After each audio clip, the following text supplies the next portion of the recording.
नमस्कार सभी किसान भाइयों को। और सारे किसान भाई थ्रेशरिंग की तैयारी में लगे होंगे क्योंकि अभी थ्रेशरिंग का सीज़न आ चुका है। तो हम बात करने वाले हैं थ्रेशरिंग के दौरान कुछ ऐसे टिप्सों के बारे में जिससे कि थ्रेशरिंग करते समय ट्रैक्टर के कार्य क्षमता कम ना हो, पावर कम ना हो।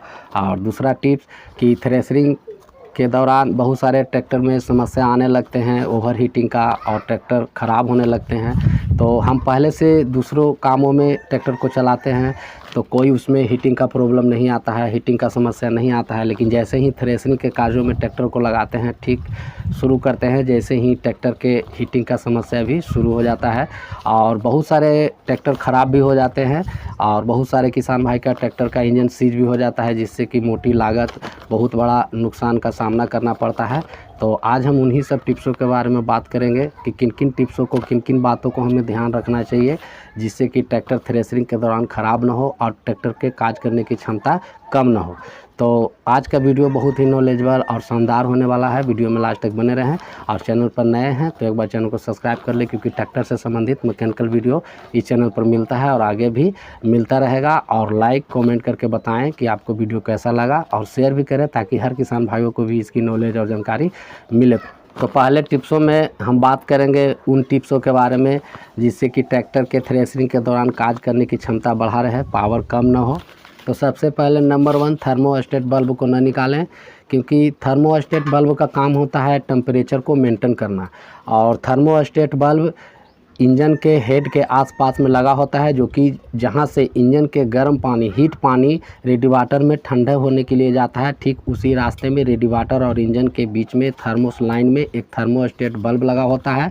तो बहुत सारे किसान भाई या कुछ ऐसे किसान भाई हैं जब ट्रैक्टर के इंजन को ओवर हीटिंग का समस्या आने लगता है तो सबसे पहले वो थर्मोस्टेट बल्ब को निकाल देते हैं। लेकिन थर्मोस्टेट बल्ब को हमें तभी निकालना चाहिए जब थर्मोस्टेट बल्ब ख़राब हो, यानी कि चौक हो गया हो, यानी कि अच्छे से काम न कर रहा हो। या पहले थर्मोस्टेट बल्ब को एक बार चेक कर लें कि क्या वास्तव में थर्मोस्टेट बल्ब ख़राब है। अगर ख़राब है तो उसे निकाल कर और नया उसमें ज़रूर लगाएं क्योंकि थर्मोस्टेट बल्ब का काम है कि ट्रैक्टर के इंजन के टेम्परेचर को मेंटेन बनाए रखना। और जब हम थर्मोस्टेट बल्ब को निकाल देते हैं तो उसका अपना नॉर्मल टेम्परेचर जल्दी नहीं मिल पाता है जिससे कि इंजन ठंडी अवस्था में चलता है और उससे हमारा इंजन के कार्य करने की क्षमता कम हो जाती है। कार्य करने की क्षमता के साथ साथ उसका डीजल खर्च भी बढ़ जाता है। यानी कि थर्मोस्टेट बल्ब को निकालने से बहुत बड़ा इफेक्ट पड़ता है इंजन के ऊपर। तो हमें थर्मोस्टेट बल्ब को एक ही पोजीशन में निकालना है कि जब थर्मोस्टेट बल्ब चौके यानी कि ख़राब हो चुका है। अगर ख़राब नहीं है तो थर्मोस्टेट बल्ब को न निकालें क्योंकि थर्मोस्टेट बल्ब हमारे इंजन के टेम्परेचर को मेंटेन करता है। और जब हम थर्मोस्टेट बल्ब को निकाल देंगे तो इंजन को जल्दी से जल्दी टेम्परेचर, नॉर्मल टेम्परेचर जो एक नॉर्मल लिमिट टेम्परेचर होता है, हर कंपनी के ट्रैक्टर का अलग अलग, किसी का 74 डिग्री सी, किसी का 75, किसी का 76, इस तरह से हर कंपनी के अपना टेम्परेचर के अनुकूल उसका टेम्परेचर सेट होता है।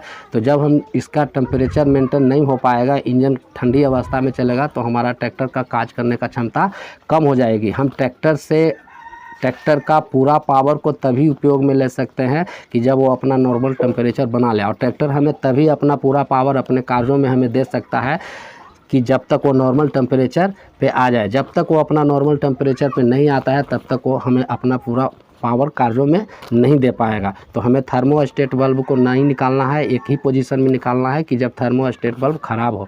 अन्यथा इस तरह से बेकार में थोड़ा सा हीटिंग का प्रॉब्लम आने से थर्मोस्टेट बल्ब को हमें नहीं निकालना है। अगर ख़राब है तो हम उसे निकाल कर नया ज़रूर लगाएंगे क्योंकि थर्मोस्टेट बल्ब का काम है इंजन के नॉर्मल टेम्परेचर को बनाए रखना। और जब हम थर्मोस्टेट बल्ब को ही निकाल देंगे तो हमारा ट्रैक्टर के इंजन को नॉर्मल टेम्परेचर नहीं मिल पाएगा। और जब तक उसका नॉर्मल टेम्परेचर नहीं मिल पाता है तब तक वो हमें अपना पूरा पावर अपने कार्यों में नहीं दे पाएगा और ट्रैक्टर ठंडी अवस्था में चलेगा जिससे कि कार्य करने की क्षमता कम हो जाएगी और डीजल खर्च भी बढ़ सकते हैं। Number 2, air cleaner. हमें प्रतिदिन थ्रेशरिंग के दौरान या ऐसे भी ट्रैक्टर जब ज़्यादा डस्टिंग एरिया में चलाए जाते हैं तो एयर क्लीनर को प्रतिदिन चेक करना चाहिए। ज़्यादा डस्टिंग एरिया में चलने से, जहाँ ज़्यादा डस्टिंग होने की संभावना हो, जिस कार्य में ज़्यादा डस्टिंग होता हो, तो उस समय हमें ट्रैक्टर के एयर क्लीनर को प्रतिदिन चेक करना चाहिए और 30 से 40 घंटे में उसके ऑयल को चेंज कर देना चाहिए, एयर क्लीनर ऑयल को।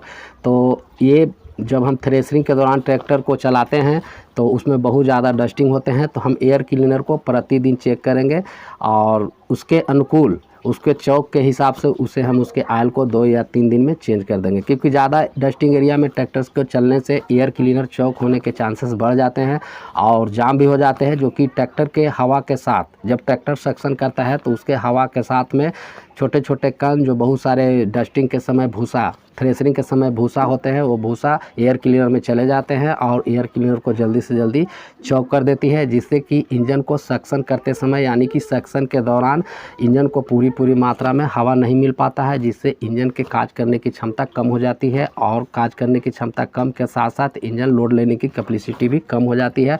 तो हमें एयर क्लीनर को बार बार प्रतिदिन उसे चेक करना चाहिए और उसके हिसाब से अगर चौक है तो 2 या 3 दिन में उसके एयर क्लीनर ऑयल को चेंज ही कर देना चाहिए, जिससे कि इंजन के काज करने का क्षमता यानी कि पावर बढ़ा रहे। नंबर 3, कम आरपीएम में ट्रैक्टर को न चलाएं, उसे अपने लोड के हिसाब से आरपीएम को सेट करें, या तो 1600 से 1800 के आरपीएम पे ट्रैक्टर को चलाएं। कम आरपीएम पे ट्रैक्टर को चलाने से ट्रैक्टर का बैकअप टॉर्क टूटता है और काज करने की क्षमता कम हो जाती है और पावर में कमी हो जाती है। तो हमें कम आरपीएम में ट्रैक्टर को थ्रेशरिंग के दौरान नहीं चलाना चाहिए। 1600 से 1800 आरपीएम रखकर ही ट्रैक्टर को चलाएं, ताकि ट्रैक्टर के काज करने की क्षमता बरकरार बढ़ा रहे और ट्रैक्टर के बैकअप टॉर्क भी न टूटे।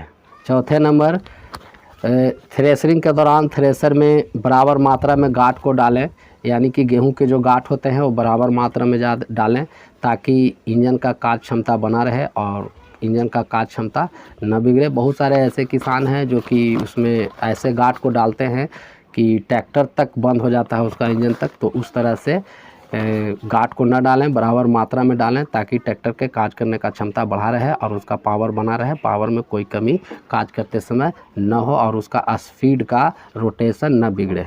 5वें नंबर टिप्स, ट्रैक्टर के हॉर्स पावर के अनुसार ही थ्रेशर का चुनाव करें। जिस एचपी रेंज में आपका ट्रैक्टर आता है उसी एचपी रेंज के अनुकूल थ्रेशर का चुनाव करें, थ्रेशर का सही चुनाव करें, तो उससे भी ट्रैक्टर ओवरलोड नहीं होगा और काज करने का क्षमता बना रहेगा और उसका रोटेशन स्पीड का या इंजन का रोटेशन नहीं बिगड़ पाएगा। 6ठे नंबर टिप्स, ट्रैक्टर को निर्धारित समय के अनुसार ही उसका सर्विस कराएं। जैसे हर कंपनी का अलग अलग सर्विस टाइमिंग होता है, 200, 250, 300, तो कंपनी के निर्धारित की गई समय के अंतराल में ही ट्रैक्टर का सर्विस करा लें, ताकि ट्रैक्टर के काज करने का क्षमता पावर बना रहे, पावर न बिगड़े।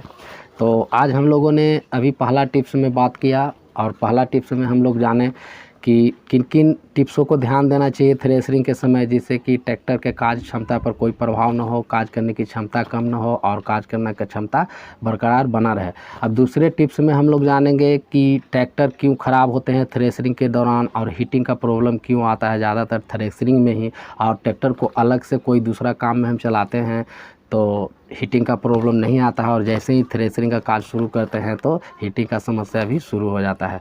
तो किन किन से टिप्सों पर किन किन बातों को हमें ध्यान देनी चाहिए जिससे कि ट्रैक्टर ओवर हीटिंग ना हो। ऐसे ओवर हीटिंग होने का बहुत सारा कारण होता है, टेक्निकल प्रॉब्लम इंजन के साथ या कूलिंग सिस्टम में कोई प्रॉब्लम होना, लेकिन आज हम कूलिंग सिस्टम के ही बारे में बात करेंगे जिससे कि ट्रैक्टर ज़्यादातर ओवर हीटिंग होते हैं।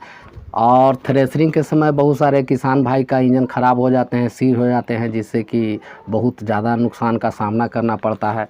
तो हमें इन सब टिप्सों को बहुत अच्छे से ध्यान देना चाहिए, ताकि ट्रैक्टर को थ्रेशरिंग करते समय इंजन ओवर हीट ना हो और इंजन ख़राब ना हो, इंजन सीज ना हो, जिससे कि हमें भारी से भारी नुकसान का सामना करना न पड़े। तो सबसे पहले हम कूलिंग सिस्टम के बारे में बात करेंगे। तो नंबर 1, रेडिएटर के आगे फिन्स, रेडिएटर के फ्रंट साइड से रेडिएटर फिन्स का जाम होना सबसे नंबर 1। रेडिएटर फिन्स को हमें हमेशा सफाई करना है। जब तक थ्रेशरिंग के दौरान हमें ट्रैक्टर को यूज करना है तब तक हमें रेडिएटर फिन्स को आगे से सफाई करते रहना है, और उसे पानी से सफाई नहीं करना है बिल्कुल, क्योंकि वो पानी से जब हम उसे सफाई करेंगे तो और रेडिएटर फिन्स के अंदर में जो भूसे होते हैं वो चिपक जाएंगे। तो उसे हमें हवा से अच्छे से सफाई करना चाहिए, ताकि रेडिएटर को पूरा मात्रा में ठंडी हवा मिल सके, जिससे कि रेडिएटर के गर्म पानी हीट पानी ठंडा होकर और इंजन में जाने के लिए रेडी हो सके, जिससे कि ठंडी हवा जाने से इंजन भी ठंडा होगा और इंजन को भी हवा मिल पाएगा। और अगर फिन्स जाम होंगे तो उससे रेडिएटर को हवा न मिलने से रेडिएटर के पानी जल्दी से जल्दी ठंडा नहीं हो पाएगा और फिर से हीट पानी, गर्म पानी ही इंजन में चला जाएगा, जिससे कि इंजन ओवर हीटिंग होंगे। और दूसरी नंबर बात कि हवा भी इंजन को पूरी मात्रा में नहीं मिल पाएगा, जिससे कि इंजन भी ओवर हीटिंग हो सकते हैं। Number 2, radiator fins. Front side में रेडिएटर फिन्स के आगे रेडिएटर गार्ड को ज़रूर लगाएं, क्योंकि रेडिएटर गार्ड लगाने से रेडिएटर फिन्स जाम होने की चांसेस कम हो जाती है और कम जाम होती है। तो रेडिएटर फिन्स को बचाने के लिए हमें रेडिएटर गार्ड को ज़रूर उपयोग करना चाहिए। थ्रेशरिंग के दौरान रेडिएटर गार्ड को ज़रूर लगाएं ताकि रेडिएटर फिन्स जाम ना हो। नंबर 3, रेडिएटर का कूलेंट पानी और उसका रिकवरी बोतल का कूलेंट पानी एक बार टॉपअप ज़रूर प्रतिदिन चेक करें, क्योंकि रेडिएटर का कूलेंट पानी बहुत ही हमें कूलिंग सिस्टम का एक अच्छा उदाहरण है। अगर ये रेडिएटर का पानी रेडिएटर का कूलेंट चेक नहीं करेंगे, जिससे कि बहुत सारा समस्या होता है कि हमारे इंजन में पूरी मात्रा में कूलेंट पानी नहीं मिल पाएगा, जिससे इंजन भी ओवरहीट होगा। और जब चलते अवस्था में ट्रैक्टर हो यानी हीट पोजीशन में हो तो हमें उस समय रेडिएटर कैप को ना खोलें, क्योंकि जब पानी गर्म होता है रेडिएटर के अंदर और कैप को हम खोलेंगे तो उबाल मारकर वो हमें नुकसान कर सकता है। नाकों में, आँखों में, चेहरे पे, फेस के ऊपर पड़ सकता है वो हीट पानी, तो हमें वो नुकसानदेह है। हमें चलते हावर्स में ट्रैक्टर के रेडिएटर कैप को नहीं खोलना है, यानी कि हीट पोजीशन में, जब इंजन हीट पोजीशन में हो तो उसके रेडिएटर कैप को ना खोलें। हमें एक रेडिएटर के बगल में रिकवरी बोतल लगा होता है, उस रिकवरी बोतल को हम एक बार चेक कर लेंगे। वो रिकवरी बोतल पारदर्शित होता है और उसी में कूलेंट और पानी का टॉपअप चेक करके उसी में मेंटेनेंस करें, यानी कि कम है उसमें 2 मार्क लगे होते हैं, एक मिनिमम और एक ऊपर में मैक्सिमम। तो मैक्सिमम होना चाहिए फुल डिब्बा, यानी कि जो डिब्बा है रिकवरी बोतल उससे फुल उसमें पानी नहीं डालना है, क्योंकि रेडिएटर से बैकअप आता है और फिर से रेडिएटर में जाता भी है। तो हमें उसका रिकवरी बोतल का ज़रूर चेक करना चाहिए और उसी में टॉपअप चेक करना चाहिए। और अगर ठंडी अवस्था में ट्रैक्टर हो, इंजन हो, तो हम उसके रेडिएटर के मेन कैप को खोलकर भी उसका कूलेंट और पानी को एक बार चेक कर लेंगे प्रतिदिन।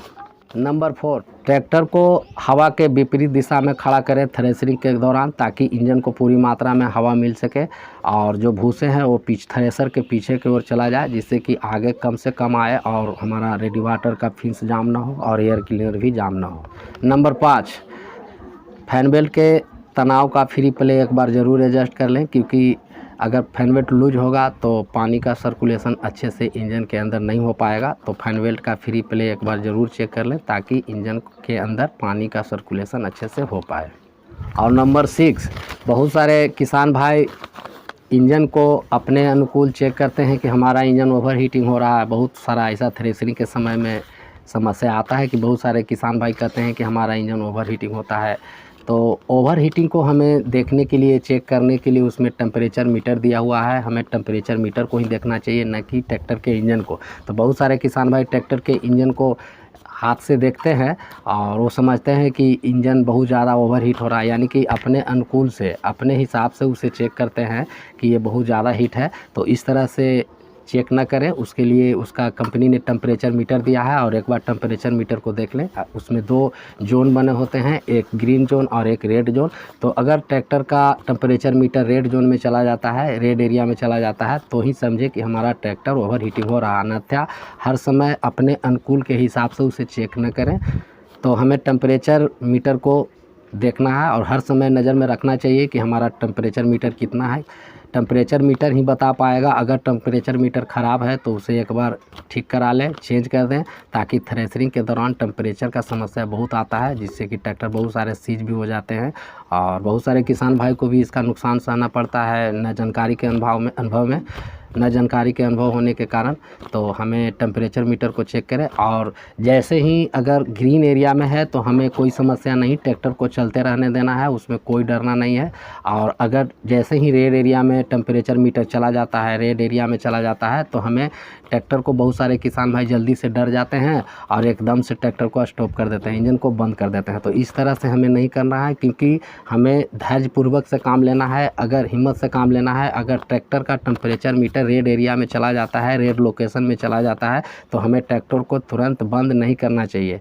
क्योंकि अगर हम जस्ट जब कोई भी धातु या लोहा जब ओवर हीटिंग होता है तो उसमें वो अपने आकार को बढ़ा लेता है, अपने आयतन को बढ़ा लेता है। जब भी कोई लोहा या धातु ओवर हीटिंग हो जाता है तो अपने आकार यानी कि अपना आयतन को बढ़ा लेता है। तो उस समय ओवर हीटिंग के दौरान जब हमारा ट्रैक्टर का टेम्परेचर मीटर रेड जोन में चला जाता है, रेड एरिया में चला जाता है, तो यानी कि हमारे सारे पार्ट्स ओवर हीटिंग के पोजीशन में है, उस समय हमें ट्रैक्टर के इंजन को तुरंत डर कर बंद नहीं करना चाहिए। बहुत सारे किसान भाई डर जाते हैं और रेड टेम्परेचर मीटर का शो करता है, जैसे ही ट्रैक्टर को बंद कर देते हैं। तो हमें बंद नहीं करना चाहिए और हिम्मत से काम लेना चाहिए, क्योंकि जब हम उसे तुरंत बंद कर देंगे ओवर हीटिंग पोजीशन में तो ट्रैक्टर जाम हो सकते हैं, उसके इंजन जाम हो सकते हैं। उसमें बहुत सारे पार्ट्स लगे होते हैं, कनेक्टिंग बूश, बिग एंड बेयरिंग, केम बूश, क्रैंक मेन बेयरिंग। तो ये सब सारे जो पार्ट्स होते हैं ओवर हीटिंग के दौरान अपने आयतन को बढ़ा लेते हैं और बढ़ा हुआ आयतन के समय ही ओवर हीटिंग में, यानी कि हम ट्रैक्टर को ओवर हीटिंग के दौरान ही बंद कर देते हैं, तो उस समय जाम होने का, बहुत सारा चिपकने का, पार्ट्स आपस में चिपकने का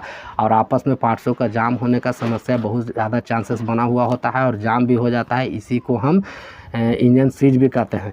तो हमें जैसे ही रेड एरिया में टेम्परेचर मीटर चला जाता है तो उस समय ठीक डर कर ट्रैक्टर को बंद नहीं करना चाहिए। अगर हम बंद कर देंगे तो इंजन को जाम होने का, चिपकने का, पार्ट्सों को आपस में चिपकने का चांसेस ज़्यादा बढ़ जाता है। हमें करना क्या चाहिए कि जब हमारा टेम्परेचर मीटर रेड जोन में चला जाता है, रेड एरिया में चला जाता है, तो सबसे पहले हम थ्रेसर के लोड को हटा देंगे। यानी कि ट्रैक्टर को किसी लोड में भी चला रहे हैं या कभी भी किसी कार्यों में भी अगर ट्रैक्टर ओवर हीटिंग हो जाता है तो उस समय हमें सबसे पहले जिस लोड में ट्रैक्टर चल रहा हो उस लोड को पहले हटा देना है, यानी कि ट्रैक्टर को न्यूट्रल पोजीशन में लाना है और फिर हम उसे दूसरा नंबर उसका आरपीएम आइडल कर देंगे। यानी कि जितना ट्रैक्टर का लो आरपीएम होता है, आइडल आरपीएम में आरपीएम को कम कर देंगे। आइडल आरपीएम में फिर ट्रैक्टर को चलाते रहेंगे और जब तक चलाएंगे ट्रैक्टर को कि जब तक वो टेम्परेचर मीटर ग्रीन एरिया में ना आ जाए। हम ट्रैक्टर को 20 मिनट 25 मिनट तक चलाते रहेंगे आइडल आरपीएम में, स्लो मोशन में, ताकि टेम्परेचर मीटर धीरे धीरे आस्ते आस्ते वो ग्रीन जोन में चला आएगा, ग्रीन एरिया में चला आएगा। और जब ग्रीन एरिया में चला आएगा तभी हम उसके इंजन को स्टॉप करेंगे, नॉर्मल टेम्परेचर में लाकर ही ट्रैक्टर को बंद करेंगे। ताकि अगर हम ओवर हीटिंग के समस्या, जब ओवर हीटिंग हो जाता है, टेम्परेचर का मीटर शो करता है रेड जोन में, तो हम डर कर जल्दी से ट्रैक्टर को बंद कर देते हैं। तो ऐसा कभी ना करें, नहीं तो आपका ट्रैक्टर का इंजन जाम हो सकता है, इंजन सीज भी हो सकता है और इंजन ख़राब भी हो सकता है, जिससे कि आपका भारी नुकसान सहना पड़ेगा। और ट्रैक्टर को थ्रेशरिंग करते समय अनदेखा न करें। बहुत सारे किसान भाई ट्रैक्टर को स्टार्ट कर देते हैं और इधर उधर चले जाते हैं ट्रैक्टर को छोड़कर। तो वहाँ पे एक आदमी जिम्मेवार होना चाहिए जो कि टेम्परेचर मीटर को देखे और बाकी की समस्या जो भी है, एयर क्लीनर वगैरह जो भी है, जाम है अगर, तो ट्रैक्टर का लोड लेने का कैपेसिटी कम हो रहा है, यानी कि इंजन का कार्य क्षमता और टेम्परेचर का ध्यान रखना चाहिए, तभी ट्रैक्टर को हमारा ये सुरक्षित ट्रैक्टर हम थ्रेशरिंग के दौरान चला पाएंगे। नहीं तो बहुत सारे ट्रैक्टर को थ्रेशरिंग के सामान चलाते हुए बहुत सारे ट्रैक्टर ख़राब भी होते हैं और बहुत सारे इंजन सीज भी हो जाते हैं, जिससे कि किसान भाई को भारी लागत का नुकसान का सामना करना पड़ता है। तो हमें जब ट्रैक्टर ओवर हीटिंग हो जाए तो हमें ट्रैक्टर को तुरंत बंद नहीं करना चाहिए। सबसे पहले उसका लोड हटा देना चाहिए, थ्रेशरिंग का लोड। उसके बाद हम आइडल आरपीएम में ट्रैक्टर को लाएंगे और तब तक ट्रैक्टर को कम आरपीएम में चलाते रहेंगे कि जब तक उसका टेम्परेचर मीटर ग्रीन जोन में ना आ जाए, यानी कि हरा एरिया में, ग्रीन एरिया में जब तक नहीं आ जाता है तब तक हम ट्रैक्टर को स्टॉप नहीं करेंगे। और उसके बाद जैसे ही ग्रीन एरिया में आ जाता है तो हम ट्रैक्टर को बंद करके और फिर उसका आगे का कूलेंट, पानी या वगैरह जो भी है, सारे पार्ट्सों को हम एक बार सारे सेक्शन को चेक कर लेंगे। तो हम उम्मीद करते हैं कि वीडियो आपने लास्ट तक देखे होंगे और ये वीडियो अच्छा लगा होगा। और अगर आप चैनल पर नए हैं या अभी तक आपने चैनल को सब्सक्राइब नहीं किए तो एक बार चैनल को सब्सक्राइब कर लें, क्योंकि ट्रैक्टर से संबंधित मैकेनिकल वीडियो या सुझाव इस चैनल पर मिलता है और आगे भी मिलता रहेगा। और कमेंट करके बताएं कि वीडियो आपको कैसा लगा और लाइक भी करें और शेयर करें, ताकि हर किसान भाई को भी थ्रेशरिंग के पहले इसकी जानकारी और नॉलेज मिल सके। तो आज बस इतना ही, मिलते हैं नेक्स्ट वीडियो में नेक्स्ट टॉपिक के साथ।